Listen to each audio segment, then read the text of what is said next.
Hallo zusammen und herzlich willkommen zu einem weiteren ganz kurzen Review, nämlich vom Lego City Set 60105, dem Feuerwehr-Buggy. Das hat 64 Teile, ist für 5 bis 12 und ja, ich weiss, das ist nicht die Originalkiste. Aber ich habe das so am Flohmarkt gekauft und ich finde es cool.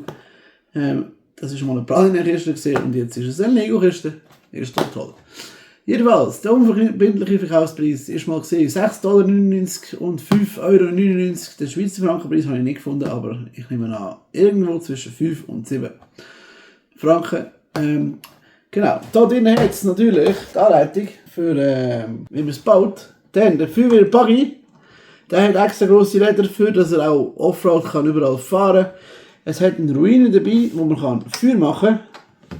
Es hat hier Platz für einen Feuerlöscher und einen Sagi.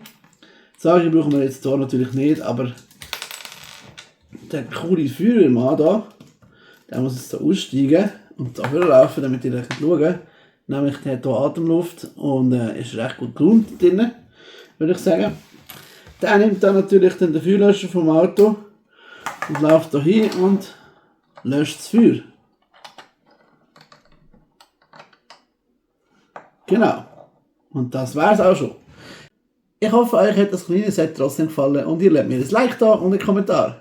Dann uns abonnieren, damit ihr keine zukünftigen Videos verpasst und schaut euch noch ein bisschen auf unserem Kanal um, was wir sonst noch so machen.